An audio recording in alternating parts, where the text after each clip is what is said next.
Buenas tardes, profesores. Mi nombre es Ángel Reyes y hoy les presentaré mi trabajo de investigación sobre Adolfo Ruiz Cortines. Los temas que tocaremos dentro de esta investigación serán su vida, sus principales aportaciones jurídicas que dio para nuestro país y al final les daré una conclusión dando mi punto de vista respecto a este presidente, haciéndonos la pregunta de qué tan buen presidente o qué tan mal presidente fue para nuestro país. Veremos que este presidente tiene tanto cosas buenas como cosas malas, pero dependerá de cada uno de ustedes decidir si fue un buen presidente para México o no. Sin más, comencemos con este video, espero les guste. Adolfo Ruiz Cortines nace en Veracruz en el año de 1890 y muere en 1973. Fue un político mexicano, presidente de la República entre 1952 y 1958. Su mandato significó un giro progresista frente a la orientación más conservadora de sus dos inmediatos predecesores en el cargo. Impulsó la educación, la sanidad pública y le concedió el voto al derecho de la mujer.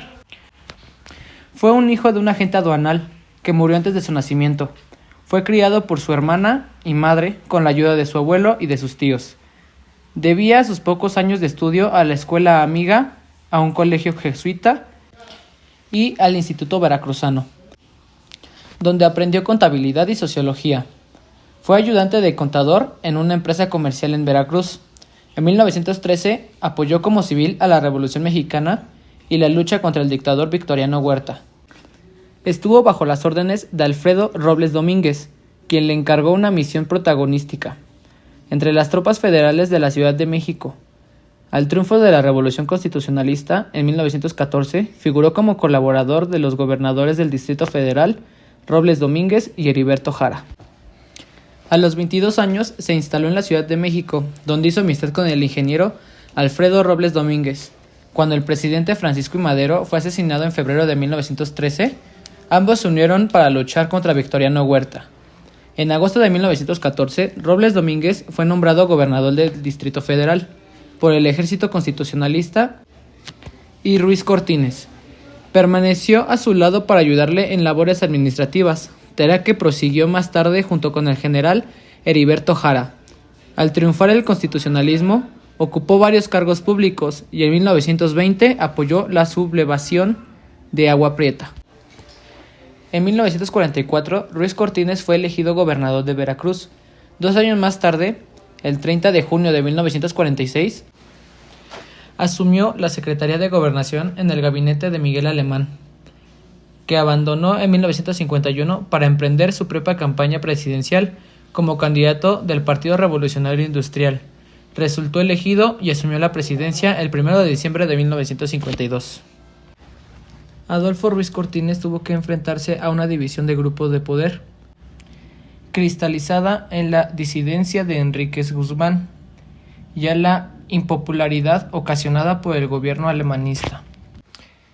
Además de haber dado muestras de autoritarismo, se había desprestigiado por la corrupción y el enriquecimiento de sus funcionarios desarrollados como empresarios, en tanto que el alto costo de la vida afectaba a las clases trabajadoras. Aportaciones jurídicas.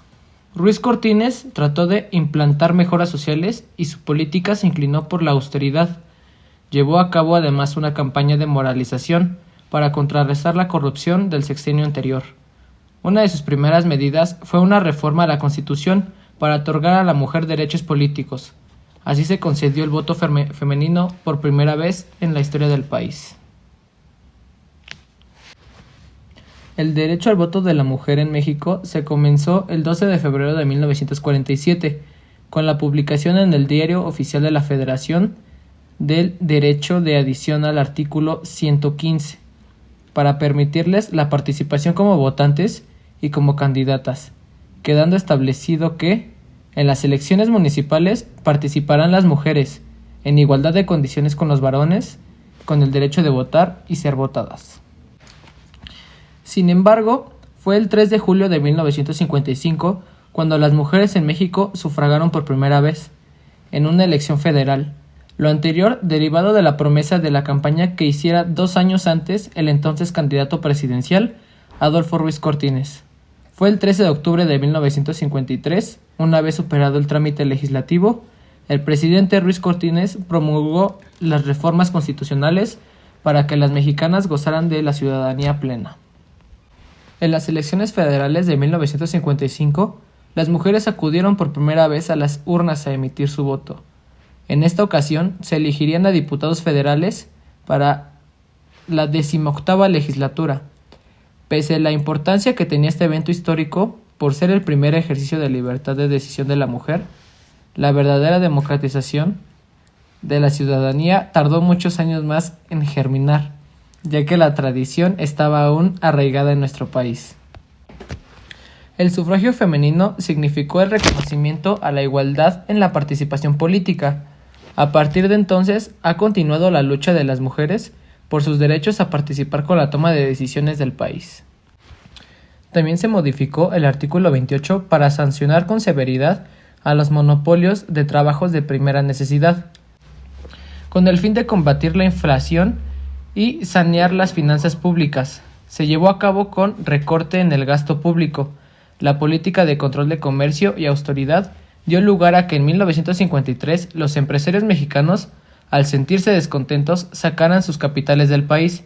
Por este motivo, a principios de 1954, Ruiz Cortines modificó su política para generar confianza en el ámbito de la iniciativa privada.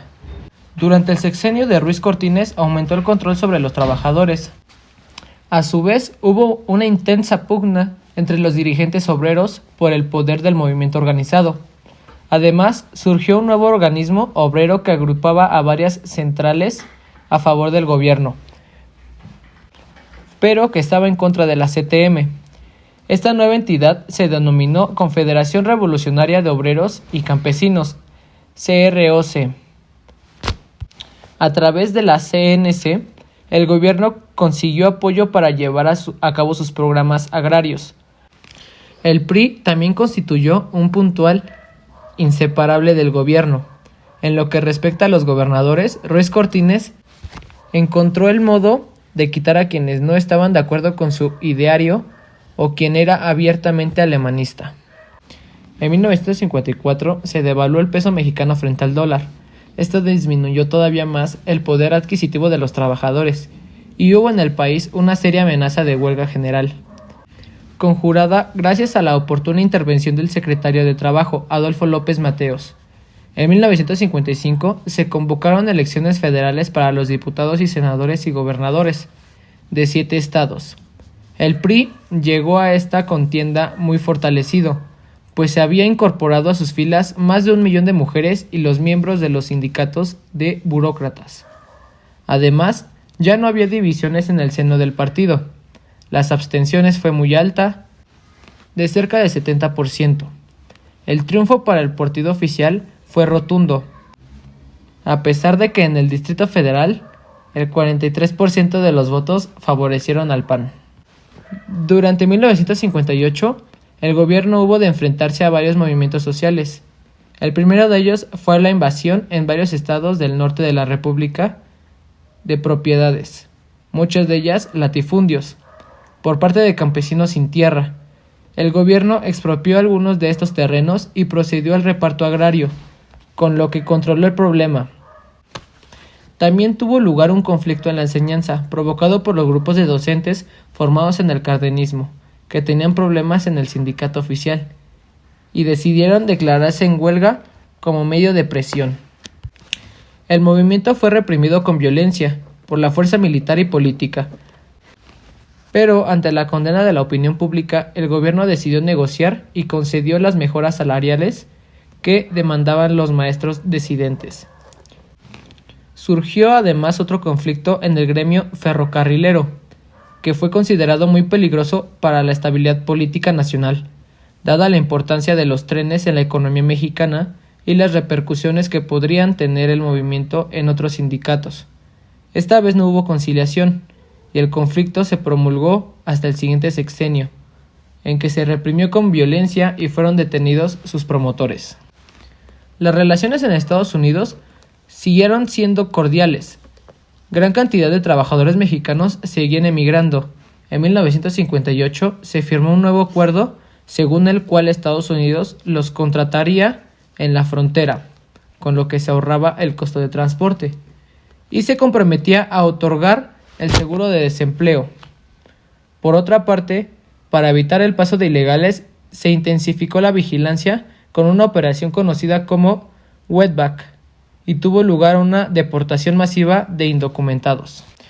En la primera época de su mandato, Ruiz Cortines trató de evitar los créditos extranjeros, pero a partir de 1955, el inicio de la política de desarrollo estabilizador se valió de ellos para mantener los precios estables y favorecer la acumulación de capitales por medio de exención fiscal.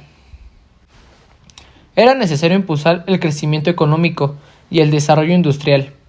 A pesar de sus propósitos iniciales, en 1958 ya se había recibido el triple de préstamos en comparación con el periodo alemán. La inversión extranjera directa, a diferencia de lo ocurrido en años anteriores, se destinó principalmente a la industria manufacturera y al comercio. Comenzaron a surgir grandes tiendas departamentales, dirigidas en especial a las clases medias, deseosas de consumir todo tipo de novedades. Cerca del final del sexenio, ya en 1957, se definió una de las reglas de la política mexicana, en la selección del candidato del PRI. La última palabra sería la del presidente de la República. Por primera vez, se eligió un candidato oficial sin que surgiera gran desacuerdo en el grupo del poder. De este modo, se lanzó la nominación de Adolfo López Mateos, que sucedería a Ruiz Cortines en la presidencia de México. Y para finalizar con este video, les daré mi punto de vista respecto a este personaje de la historia de México. Como vimos, este presidente fue uno de los que implementó varios cambios y reestructuraciones a la forma en la que se gobernaba en nuestro país. Como vimos, este presidente, de los cambios que hizo, tuvo grandes aciertos, dando pie así para que en nuestro país hubiera un avance tecnológico, político y social.